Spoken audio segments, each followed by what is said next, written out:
Bienvenidos amantes del cine clásico. Hoy vamos a hablar de este libro, El cine según Hitchcock. Todo lo que no podrás leer en este libro te lo contamos aquí. Lo que Hitchcock nunca le contó a Truffaut. Esto no es una reseña del libro más famoso de la historia del cine. Esto no es un resumen sobre los trucos o consejos que puedes extraer del genio del suspense. Esto tampoco es una masterclass sobre cine. Esto es una manera radicalmente diferente de ser espectador. Deja de ver las películas como las veías antes. Deja de consumir y pasa a sentir el cine en uno de los más grandes genios de la imagen, Alfred Hitchcock.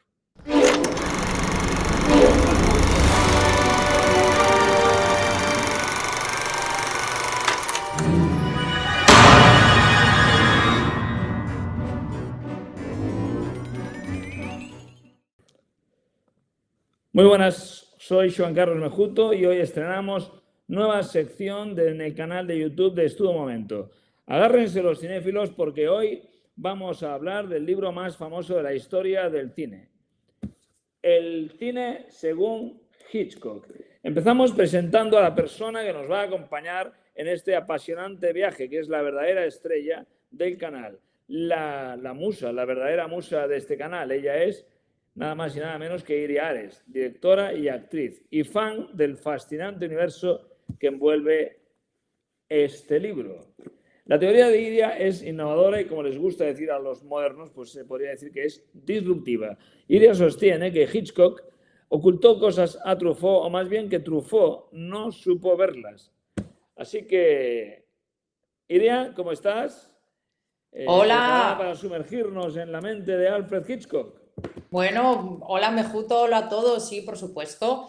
Hoy es un día muy especial, muy emocionante, porque como tú decías muy bien en tu entradilla, pues esto solo acaba de empezar, es un viaje apasionante y la verdad es que vamos a descubrir secretos ocultos de Alfred Hitchcock, sobre todo de su cine, obviamente, todo lo que Hitchcock nunca le contó a Truffaut. Así que cuando quieras, empezamos.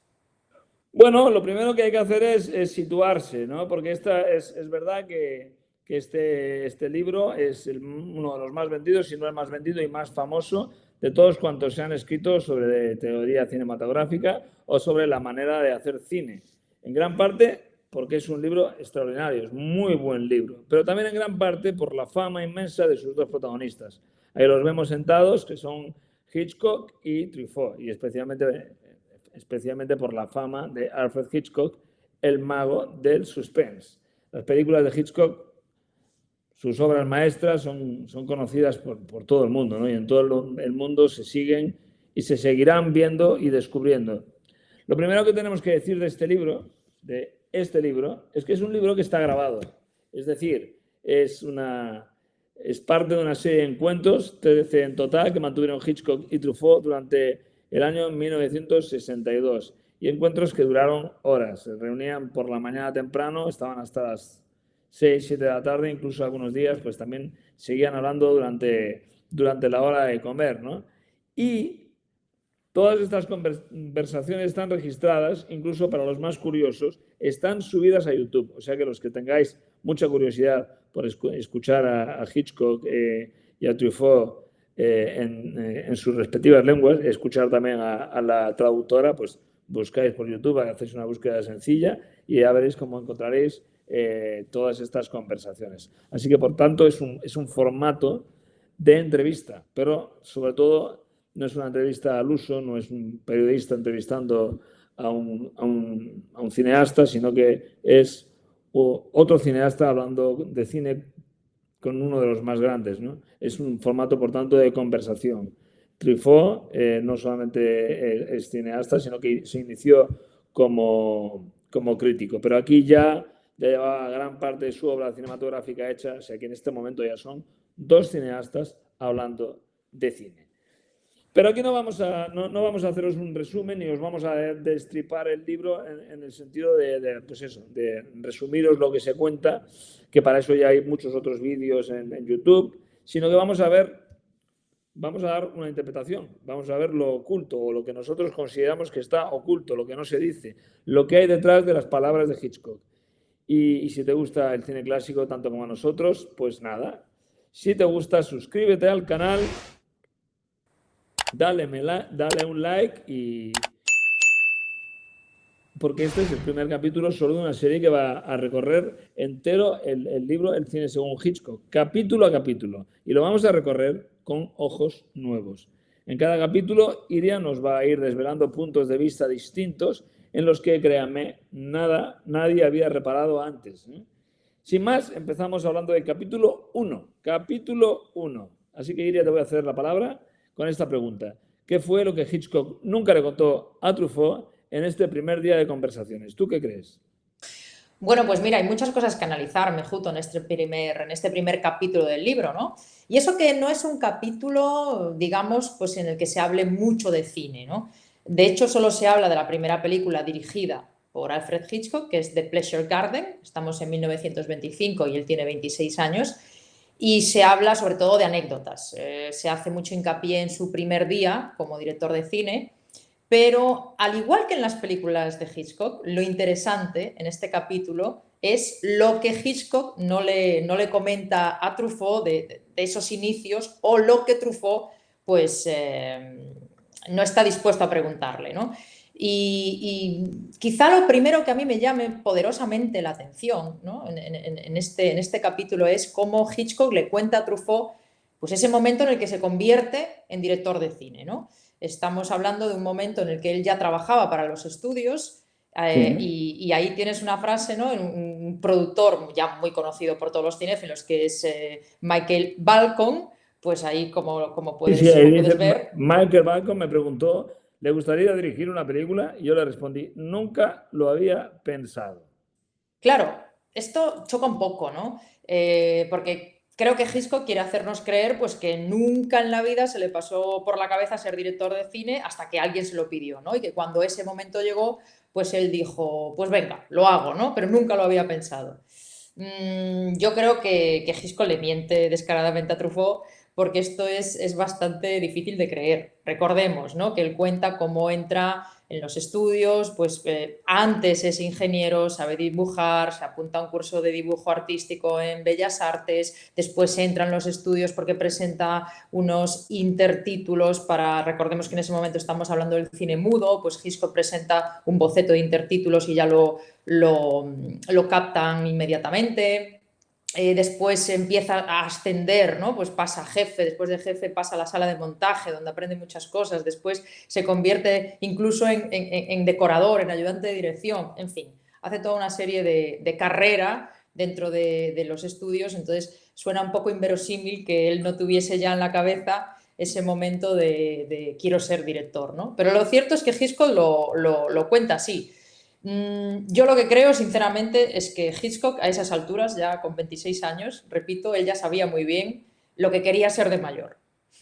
Sí, sí, además también habla del cine que veía.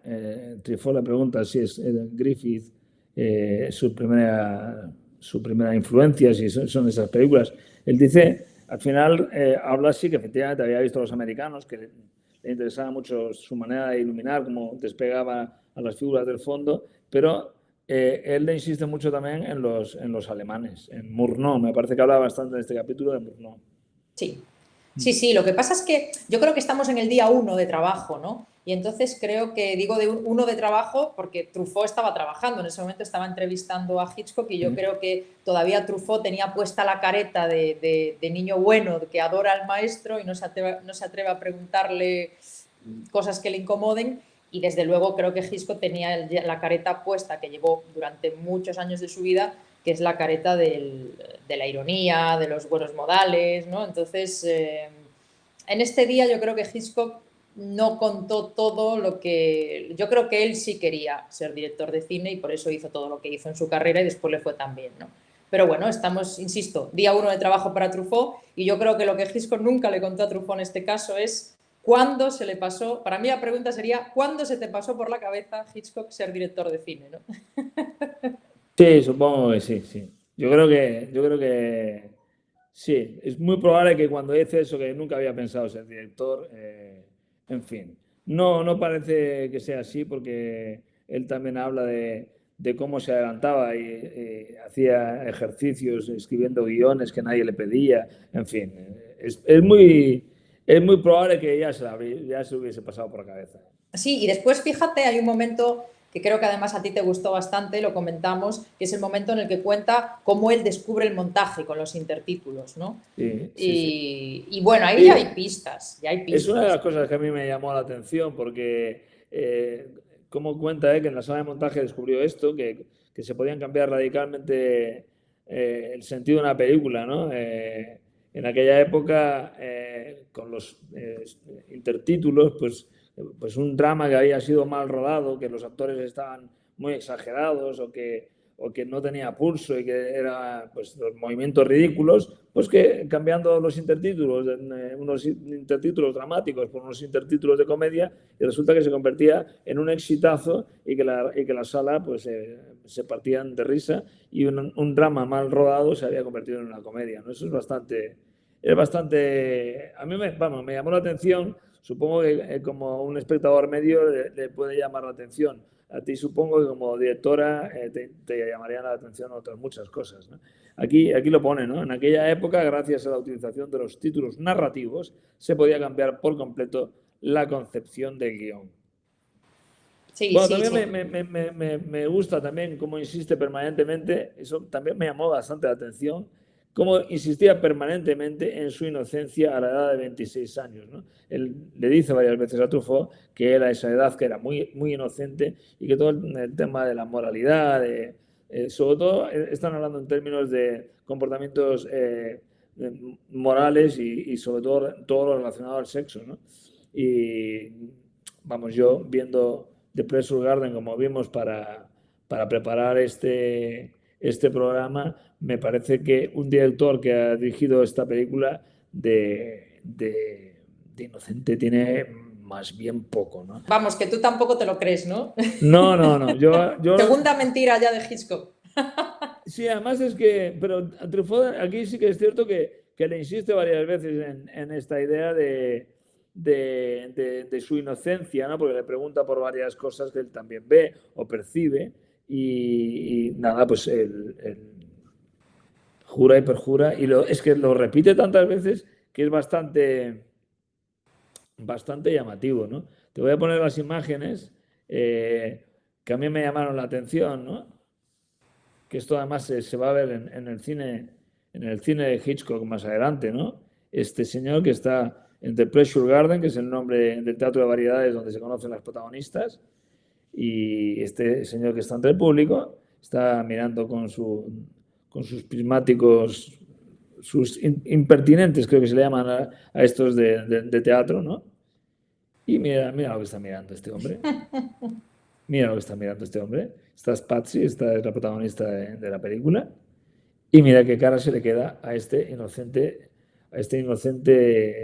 caballero, Bueno, ¿no? pero fíjate, aquí vamos a aprovechar ya estas cuatro imágenes que has puesto, que recordemos a la audiencia, primera película en la que Hitchcock es director, ¿vale? O sea, Sí. esto también es el día uno de trabajo para Hitchcock, igual que para 26 Truffaut. años, 26 años. 26 años, que llama mucho la atención porque, por ejemplo, siempre se habla, ¿no?, de la edad tan temprana con la que Orson Welles dirige Ciudadano Kane, que son 25 años. Claro, pero aquí Hitchcock también está con 26, ¿no? Obviamente, The Pleasure Garden no es Ciudadano Kane, pero fíjate, aquí ya tenemos el efecto Kuleshov, ¿no? Que es Sí, sí. algo que, como tú muy bien decías, Hitchcock aprende en Alemania. El efecto Kuleshov para la audiencia es alguien mira algo. En este caso, este señor mira bueno, sería el plano anterior, eso es, ¿no? Con los ¿Sería esto? impertinentes, como tú dices. Alguien mira algo, el director nos muestra aquello que está mirando, ¿no? En este caso, pues las piernas de una mujer hermosísima, de las piernas pasamos a su primer plano, bueno, en plano medio en este caso, a su cara, a su busto, y el contraplano otra vez vuelve a la reacción. Esto es muy importante. Aquí se genera significado en el espectador. Es decir, este hombre es un viejo verde. Si este plano hubiese sido el hombre mostrando indiferencia, pues el espectador diría, pues a este hombre no le interesa para nada esta chica, o le parece fea, o ¿no? Quiero decir, pero aquí ya Hitchcock, desde su primera película, está utilizando algo que va a utilizar hasta el final y recurrentemente en todas sus películas, ¿no? Entonces, de inocente nada, ni socialmente ni como director, se las sabía todas. Sí, sí. Bueno, él después se va a meter a contar toda la historia de la producción y rodaje de esta película y de cine va a hablar bien poco en este primer capítulo porque se va a embarcar en una historia fantasiosa. A mí me parece que inventa bastante porque era un gran narrador y a él le gustaba hermosear las historias.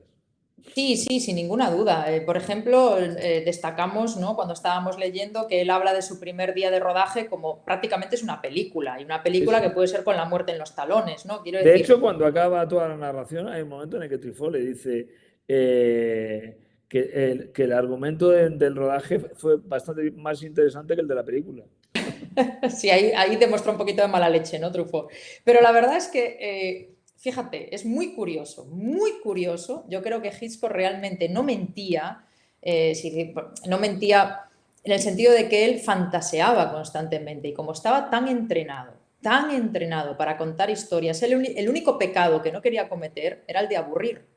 Entonces, Ujú. cuando él tiene que relatar su primer día en la oficina, es decir, ese primer día, ¿no?, de rodaje para él como director, pues lo adorna, pero claro, lo adorna con una serie de anécdotas que todas siguen una progresión dramática que es exactamente la misma que la del suspense. Es decir, cuando Hitchcock nos ilustra teóricamente, e incluso en imágenes, lo que es el suspense, lo explica, ¿no? Esto es archiconocido y dice, bueno, si ustedes tuvieran una conversación de dos personas y de repente explota una bomba, pues ustedes tendrían 5 segundos de sorpresa en pantalla. Hombre, una bomba ha explotado, ¿qué va a pasar, no? Pero si la misma escena, ustedes le muestran la bomba antes al espectador y esas dos mismas personas siguen hablando indiferentes a la bomba y hay una cuenta atrás, entonces usted tiene los minutos de suspense prácticamente que quiera hasta que estalle o no estalle esa bomba, ¿no? Y está el público, pero no os dais cuenta que hay una bomba debajo, idiotas. Exactamente. Y entonces esto que él teoriza también y que ejemplifica de una manera visual, es lo mismo que va a aplicar a la anécdota de su primer día de rodaje, que creo que tienes la frase destacada por Sí, ahí, sí, ¿no? aquí está, aquí Fijaos. está. Cuéntala tú. Tengo mucho cuidado porque tenga mucho cuidado, esto se lo dice alguien de la producción, tenga mucho cuidado, creo que es el operador de cámara. Tenga Correcto, mucho correcto. cuidado porque llevamos la cámara, pero de ninguna manera debemos declararla. Esto también se lo habían aconsejado los de la productora alemana, porque Eso esto es es. una producción Para... anglo-alemana. Eso Y los es. alemanes le dijeron, tenían que ir a hacer exteriores al lago Como, creo que es en Suiza, ¿no? Y tenían que traspasar la frontera y que no que le habían aconsejado que no declarara la cámara. Y entonces el operador de cámara le dice esto, tenga mucho cuidado porque llevamos la cámara, pero de ninguna manera debemos declararla. Entonces pregunto, ¿dónde está la cámara? Y él me responde, debajo de su litera. Claro, aquí es imposible no hacer la comparación con la bomba, ¿no? Sí, sí, es que parece la misma historia. Es la misma Eh, historia. Yo creo que él lo está entrenando constantemente. ¿Cómo hago sí, más sí. atractiva esta historia? ¿No? Y pues esta sigue, porque aparecen los aduaneros y se crea un enorme suspense para mí. No encuentran la cámara, pero descubren la película y como no la habíamos declarado, la confiscan. Así que la historia en este primer capítulo del rodaje pues se complica. Se va complicando todo. El rodaje que cuenta es toda una complicación y es como una aventura realmente lo que cuenta. Sí, pero es muy interesante, fíjate, porque aquí hay que leer entre líneas. Y insisto, Truffaut muchas veces a lo largo del libro no sabe leer entre líneas y esto nos hace dudar un poco de si, fíjate lo que voy a decir, que puede ser una burrada, ¿no? Pero es que yo creo que Truffaut no entendió muy bien la manera que tenía de construir el drama Hitchcock, ¿no? Porque una cosa es entenderlo desde el punto de vista del espectador y disfrutar, como disfrutamos de esta anécdota, y otra bien distinta es entenderlo desde el punto de vista estructural. Fíjate, dice Hitchcock, no encuentran la cámara, es decir, situación resuelta, ¿no? Yo tenía la cámara, vamos a hacer el planteamiento, ¿no?, al espectador. yo tenía la cámara debajo de mi litera, me acabo de enterar de que está debajo de mi litera y por eso se genera un suspense para mí, porque yo soy inocente, de esto no me habían avisado, no encuentran la cámara, me he salvado, ¿no? Esto es así, pero descubren la película, es decir, Hitchcock sigue y ahora abre otra subtrama, que es, hombre, si llevo rollos de película y como no tengo película no puedo filmar la película, ¿no? Recordemos que antes, cuando no existía el digital, la película eran rollos de película, es decir, era físico. Si te confiscaban la película no podías filmar, ¿no? Claro, no podías hacer nada. Claro, entonces me hace mucha gracia porque Hitchcock cierra la situación, dice, no encontraron la cámara, menos mal, me he librado, pero no, ojo, porque me quitaron la película, ¿no? Entonces seguimos hacia adelante en una especie de con la muerte en los talones, ¿no? En el cual él disfrutaba muchísimo. Cerraba una situación, pero dejaba siempre un cabo suelto para que siguiese la historia y siguiese, ¿no? Entonces es muy simpático porque realmente yo no me creo nada de ese primer día de rodaje, seguramente haya mil y una anécdotas, pero es que Truffaut ahí tampoco está muy fino, porque debía de haberle dicho, oiga, Hitchcock, me está contando usted una película de Hitchcock, ¿no? Pues sí, sí. Pues De bueno, todas maneras, insisto, se lo vamos a perdonar a Truffaut porque yo creo que es día uno, creo que Truffaut a lo mejor incluso se dio cuenta, pero quiso seguirle el rollo un poco a Hitchcock, ¿no? Para ganarse su confianza. Pero lo que sí no le vamos a perdonar a Truffaut es que cuando Hitchcock en ese día 1 de rodaje hace una confesión, y yo creo que por primera vez es sincero, 100% sincero, hace una confesión muy importante, ¿no? Y habla un poco de quién le marcó y le marcará para siempre como director de cine, ¿no? Y no es ni más ni menos que su mujer, Alma Reville, ¿no? La gran desconocida en la carrera de Hitchcock. sí, correcto. Yo creo que te refieres al momento en el que Hitchcock reconoce que tenía que preguntarle prácticamente todo a Alma Reville al comienzo, ¿no? Yo creo que es su primera dirección. Alma, no olvidemos que no era solamente montadora, sino que era la script. En aquella época, la script es la que se encarga de hacer todo el trabajo de continuidad, de raccord, es decir, la continuidad de una película, para que no haya problemas de raccord, que en un plano aparezcan cosas que no deben estar o que haya incongruencias y que un plano tras plano, plano tras plano, la continuidad de la película todo concuerde, eso lo llevaban la script. Pero es que en aquella época eran además la montadora, con lo cual, y además ella llevaba más tiempo en la productora que Hitchcock y tenía unas dotes, era una mujer con un control sobre el lenguaje cinematográfico que quizá en este momento Hitchcock no tenía ni flores, ¿no? Y la necesitó, sí. Hay una frase también muy interesante. Sí, Sí, aquí está. ahí Después de está. cada toma, miraba a mi prometida y le preguntaba, ¿va bien? ¿Funciona? Claro, es que realmente a lo mejor no nos ponemos en situación, ¿no? Pero yo que soy directora, pues te puedo decir, o sea, y sobre todo Hitchcock, tener la película en la cabeza y tener la necesidad de preguntarle a alguien, oye, no la he cagado. Eso es porque Hitchcock respetaba muchísimo a Alma Reville, porque ningún director pregunta, normalmente hace, y sobre todo si está muy seguro o quiere transmitir seguridad, ¿no? Hitchcock era una mente muy ordenada, obviamente era un genio de lo visual, ¿no? Pero claro, es muy llamativo que al lado suyo, durante toda su carrera, ha estado quizá otro genio, que en este caso era Alma Reville, y Truffaut no le insiste, no le pregunta, no le dice, pero cuánto le debes a tu mujer, ¿no? O cuánto de tu carrera le debes a tu mujer, que por el hecho de ser mujer a lo mejor siempre ha estado en la sombra, o no por el hecho de ser mujer, sino simplemente por el hecho de, bueno, que Alma Reville estaba más a gusto ahí, ¿no? En un segundo plano hay gente que dirigir no es solo tener un pensamiento visual, es manejar a los actores, manejar el equipo, tener donde gentes, negociar presupuestos, ¿no? Pero a lo mejor Alma Reville no tenía esa intención. Pero desde luego Truffaut no le insiste. Y no le va a insistir más a lo largo de los otros capítulos tampoco, ¿no? Sí. Y yo que he hecho un poquito de investigación, sí que he visto que en otros making of de cómo se hicieron películas tan famosas como Atrapa a un ladrón, Alma Reville es absolutamente crucial, ¿no? Y Con la muerte en los talones vuelve a aparecer. O sea, es que siempre está detrás de todo.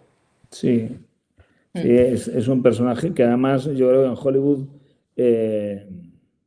dentro de la profesión se sabía que Hitchcock y ella eran inseparables, pero yo entiendo que, bueno, que en aquella época efectivamente a las mujeres pues no se les daba todo el crédito que merecían.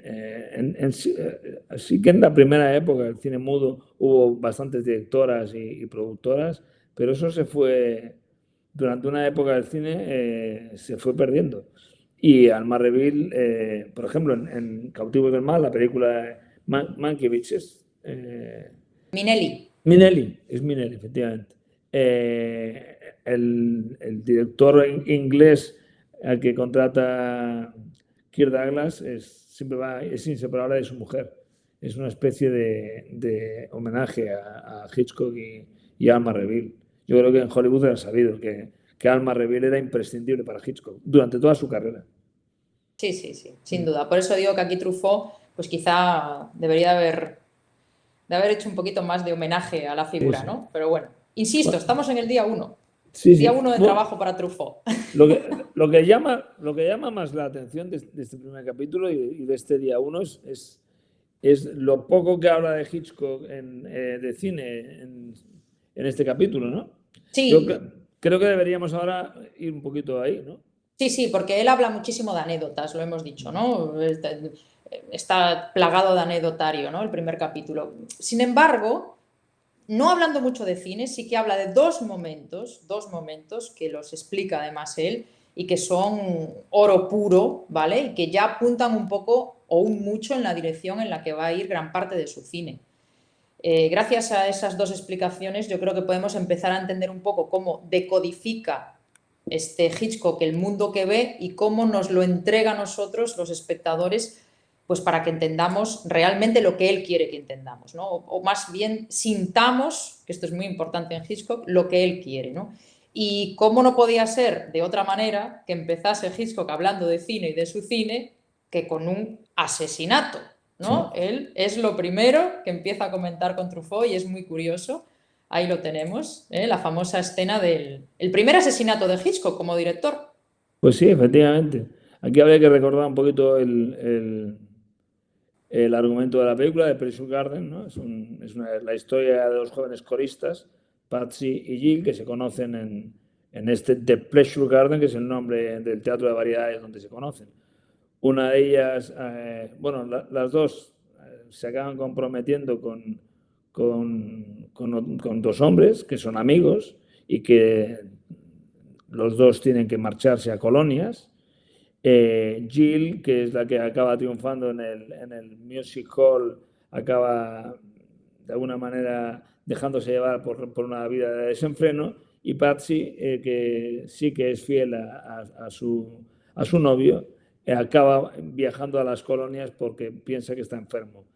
Lo va a encontrar liado con esta nativa que vemos en pantalla y medio loco. Cuando Patsy va a visitar a su marido y ve esto, le amenaza con dejarle para siempre y ya enloquece del todo y vamos a ver pues cómo esta chica que está en la playa, al ver acercarse al marido de Patsy, piensa bueno, que simplemente va a bañarse con ella. Y al llegar, primero comprueba que no hay nadie en la playa, que nadie mira, la va a ahogar. Y este es el primer asesinato rodado por Hitchcock. Y eso es. Y aquí, por ejemplo, Truffaut no le pregunta ciertas cosas que a mí me llaman poderosamente la atención. Y es, fíjate, ¿no? El primer asesinato que rueda, pero ya hay muchas cosas que a lo largo de su carrera van a estar en los asesinatos, ¿no? El contraste de esa sonrisa de ella, ¿no? Con después encontrarse con su asesino cuando no te lo esperas. Normalmente en Hitchcock el asesino es la persona que tienes al lado, ¿no? Recordemos Crimen Perfecto en Grace Kelly, por ejemplo, su marido, ¿no? El que encarga su asesinato. Esto va a pasar mucho en la filmografía de Hitchcock, ¿no? Y aquí ya lo tenemos por primera vez. Después el agua, la pureza del agua, de un baño inocente. El agua, pues por ejemplo, se me viene a la cabeza pues el crimen de Psicosis en la bañera, ¿no? Otra vez el agua vinculada al crimen. Entonces hay muchísimas cosas que cabría analizar. Y efectivamente, ¿no? Aquí ya te me has adelantado porque has puesto el asesinato al que más me recuerda. O sea, este es, para mí, uno de los asesinatos más bellos o el más bello que se han filmado jamás por la estética, ¿no? por la idea genial de Hitchcock de sustituir la sangre por esa falda, ¿no? Esos pliegues de esa falda que se van a abrir en Topaz. Aquí estamos en Topaz y si el público recuerda esta película, pues otra vez es un asesinato casi a sangre fría, porque este es su amante o su marido, creo,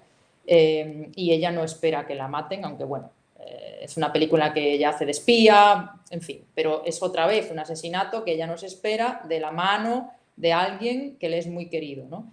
Y la poesía, otra vez la poesía en Hitchcock en los asesinatos, casi siempre está. Y entonces, claro, aquí estamos, el primer asesinato que filma y ante uno de los últimos, creo que es el penúltimo concretamente, que va a filmar. Entonces ya hay un paralelismo. Él no cambia, él solo evoluciona, pero las mismas ideas están contenidas tanto en su primera película, The Pleasure Garden, con 26 años, como en esta Topaz, que yo creo que ya rozaba los 80. Sí, yo quería comentar otra cosa también, que tiene que ver con esta imagen que vemos aquí, y va a tener que ver con otras que vamos a ver más adelante de esta misma película, ¿no? Él empieza, esta primera película es 1925, por tanto es cine mudo. En gran parte, como dije antes, es una coproducción con Alemania, por tanto, gran parte está rodada en Alemania, va a aprender mucho en Alemania. Y aquí hay una cosa que se ve a simple vista. Es cine mudo, pero aquí vemos que no es blanco y negro. No es blanco y negro porque aquí tintaban las películas de diferentes colores. Esto es para dar noche. Era una técnica tan clara que simplemente la pintamos de azul y es noche. O cálido y vamos a ver que es o simplemente día o interior noche. Lo vamos a ver en las siguientes imágenes, ¿no? Esto es de la misma película y lo vemos en amarillo, esta luz cálida, y era una de las técnicas que utilizaban para cambiar eso, el tiempo y hay una cosa que dice Hitchcock que a mí me encanta, más adelante en el libro, no en este primer capítulo, que es cuando le pregunta a Truffaut si a él le gustaría enseñar cine en la universidad, por ejemplo. Y él dice que lo haría si le dejasen enseñar primero un año entero solamente cine mudo. Que si Claro. no... Sí, porque si no aprendes a hablar, ¿cómo puedes narrar? Sí, sí. Y claro, ellos narraban en imágenes, el diálogo vino después, entonces cuando el diálogo viene es un añadido a lo que ellos ya habían descubierto, que era un lenguaje visual. Ahora, desgraciadamente, empezamos al revés. Lo importante es el guión, las palabras, aunque mucha gente insiste, no, pero el guión es muy importante. No, lo importante es encontrar un director que sepa hablar en imágenes. Después el guión se colocará solo. Este guión de Pleasure Garden es bastante alocado, pero tiene una potencia visual que no va a encontrar otro director, ¿no? Con un guión mejor. Y me encanta que pongas este plano, porque de este plano habla él, ¿no? En el libro. Sí, efectivamente. Justo el plano de la pistola es como empieza a contar el siguiente asesinato, que es el asesinato, bueno, que realmente es un asesinato en el que salvan a la protagonista. Aquí no se ve el plano anterior. En el plano anterior estaríamos dentro de esa estancia que vemos desde fuera, en la que el loco está a punto de matar a Patsy y como un deus machina, ¿no? Aparece esta pistola que es la del médico de la colonia, que dispara a su marido para salvar a la chica, la damisela en apuros. Exacto. Yo creo que aquí Hitchcock todavía, pues hombre, estamos diciendo, ¿no? Es su primera película, 26 años, tenía muchas cosas que descubrir a nivel visual y yo creo que él exagera un poco la potencia visual de este plano cuando Truffaut le pregunta por ella, ¿no? Truffaut le da mucha importancia, le dice, hombre, ese plano en el que usted tenía la pistola en primer término. Bueno, realmente la pistola aparece y mata, ¿no? Esto es muy raro en Hitchcock, porque normalmente en Hitchcock hubiese presentado la pistola, momento de tensión, no sabe si va a disparar o no, hay algo que le impide disparar, quizá no ve bien, no lo sé, aquí aparece y ¡pum!, ¿no? Ya acierta. Sí, lo normal es de estas primeras épocas del cine, la dama está en apuros, el malo se acerca y vemos cómo el bueno se va acercando, no sabe si va a llegar a tiempo, no va a llegar a tiempo, no va a llegar a tiempo. Y ahí se crea una tensión. Aquí aparece de repente.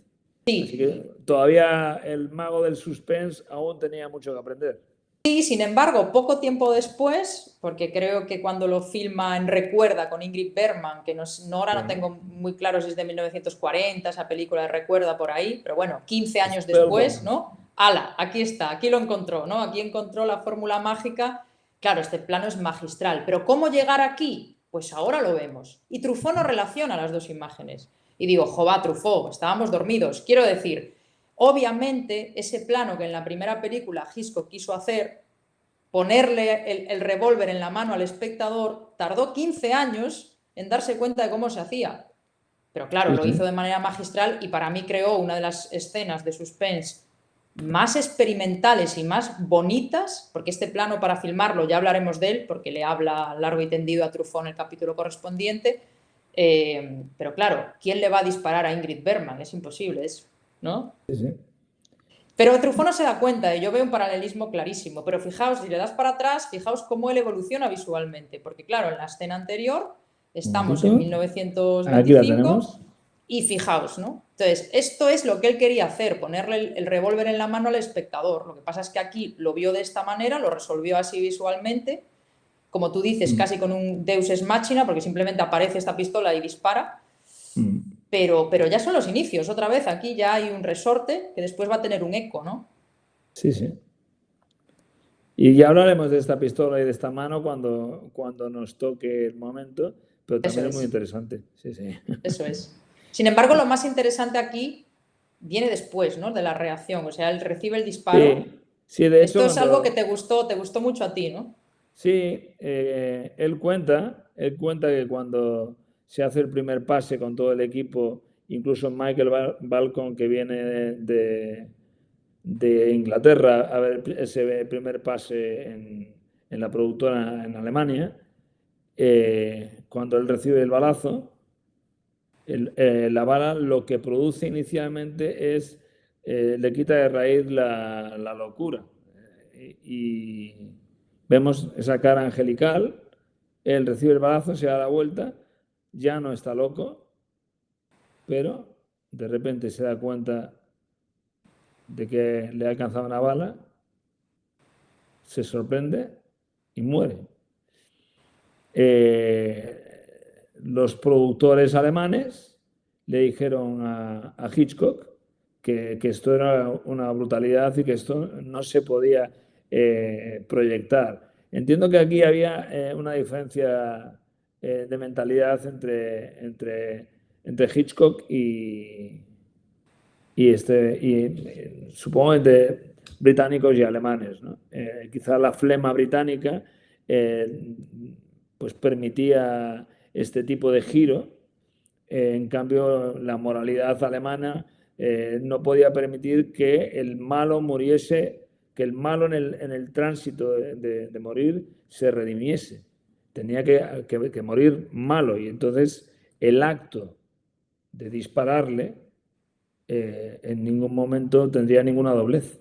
Tú estás matando a alguien malo y no hay ningún problema. El público lo ve, entiende el mensaje y no hay ninguna segunda lectura. Sin embargo, con Hitchcock sí que la hay. El malo se puede redimir a los ojos del público en el último momento. Esto quizá la mentalidad germánica no lo podía asimilar. Pero bueno, se rodó, se hizo así y así se proyectó. Sí, sí, pero otra vez, ¿eh? Es algo que Hitchcock va a hacer recurrentemente en toda su carrera, ese doble giro al final que nos sorprende, ¿no? Y la verdad es que esto, pues sí, es otro hallazgo y la verdad que lo que tú decías, ¿no? Lo Yo no comentaba. sé si es la mentalidad británica, la flema británica, o también el hecho de la educación católica de Hitchcock, que siempre te da la esperanza en la redención final. Sí, él ya ha sido castigado y no hay que doblemente castigarlo, de hecho hay que salvarlo, ¿no? Ya es castigo suficiente morir y esto es una especie de absolución final, ¿no? Y los alemanes no la entendían, no la aceptaban. No, Y de entonces hecho, creo que tenemos por aquí, sí, durante la proyección, efectivamente aquí lo tenemos, esta frase que se refiere a este momento. Durante la proyección, uno de los productores alemanes, un tipo importante, se levantó y dijo: no puede mostrar una escena así, es imposible, es increíble, es demasiado brutal. Sí, pero mira, Truffaut tampoco se enteró. O Sí, sea, ¿por probablemente no. qué? ¿Por qué? Porque Truffaut es francés. Mm. Yo creo que Truffaut pensaba que no se podía filmar una escena así porque era muy cruel dispararle a alguien. Y yo creo que no. Yo creo que el alemán lo tenía claro, es lo que tú has dicho. No puede salvar al malo, el malo es malo. Truffaut no se da cuenta de este matiz tampoco. Yo creo que es porque era francés. Bueno, puede ser, sí, sí. Bueno, le hemos dado caña a Truffaut en este primer capítulo, pero es que va a ser... Hemos venido a jugar, ¿no? Hemos dicho que le íbamos a desvelar al espectador grandes secretos de este libro que yo creo que nadie le va a contar y nuestra teoría, por lo menos la mía, y yo creo que tú la empiezas a compartir, es que Truffaut, bueno, no estuvo muy fino en todo el libro, ¿eh? Bueno, yo creo que hemos desmenuzado casi todo. Hay algo que sí que de la película que ni se comenta en el capítulo. Yo no sé si porque Hitchcock no la recordaba, pero dudo mucho que sea eso, que es la escena en la que ven a el fantasma de la nativa, que me parece una escena visualmente muy poderosa y que además, bueno, es un recurso de la época muy bonito de ver, pero ni la comentan. Y Bueno, ya también prácticamente nada más, sí, porque hablan de la segunda película y pasan por encima de ella. sí, por romper una lanza a favor de Truffaut también, ¿no? Hay que decir que yo creo que, vamos a ver, no es como ahora. Tú ahora quieres la época en la que Truffaut hace la entrevista. Tú quieres recuperar cierto material y no puedes, porque a lo mejor Truffaut quería prepararse de Pleasure Garden para hablar con Hitchcock de esa película y no estaba disponible para él. Hoy en día estamos acostumbrados a que quiero ver una película, la busco o la compro y la tengo, ¿no? En 1962 eso no era tan fácil. No, Entonces, a lo no. mejor Truffaut no recordaba del todo bien la película de Pleasure Garden, que en 1925 hacía 40 años, ¿no? Entonces, yo creo que Truffaut no tenía toda la película en la cabeza y por eso le vamos a absolver en este primer capítulo, vamos a ser igual de generosos que Hitchcock, porque tampoco de la segunda de la segunda película que él dirige, que es The Mountain Eagle, ¿no? Tampoco hablan porque de hecho el propio Truffaut reconoce que no la ha podido encontrar, algo que le hace mucha ilusión a Hitchcock, le pone muy contento porque dice que la película es muy mala, ¿no? Sí, creo que es una película que yo creo que a día de hoy no se conserva, esa película. No, no. Sí que es Por lo una menos no película. se tiene, por lo menos no se sabe dónde están y dónde se puede conseguir, ¿no? Entonces Truffaut y Hitchcock pasan como suele decir, un Y creo que estúpido hasta velo. le pregunta a Truffaut algo así como: es una película que se basa de una chica que va a una montaña, que se encuentra con un ermitaño. Bueno, le desgrana así un poco por encima la sinopsis y cuando acaba, Hitchcock simplemente responde: sí, desgraciadamente. Eso es, eso es. No, por eso digo que en este primer capítulo Truffaut, entre los nervios, la adoración al genio, hacerse una composición del lugar y después que son películas que realmente ha pasado mucho tiempo desde que las ha visto, pues bueno, estamos aquí nosotros jugando con un poco de ventaja, o sea que vamos a probar a Truffaut el día 1 de trabajo, porque la verdad es que gracias a él tenemos este libro y aquí se trata de jugar y de comentar y de retorcer un poquito, ¿no? Bueno, pues con esto ya vamos a ir acabando. Solamente te voy a hacer una... Esto tiene que quedar como costumbre. Vamos a acabar con una... Te voy a pedir que me resumas o que me des un titular, ¿eh? Si tuvieses que resumir este capítulo o el espíritu de este capítulo, ¿con qué frase cerrarías tu intervención? Venga, yo te diría, Hitchcock nunca fue inocente. Está bien, está muy bien. Está muy bien esa frase. Pues con esta frase nos quedamos. Hitchcock nunca fue inocente y así os recordamos, amigos cinéfilos, que si os ha gustado este vídeo le deis a me gusta, comentad todo aquello que queráis en comentarios y suscribiros al canal. Muchas gracias y nos vemos en el próximo capítulo.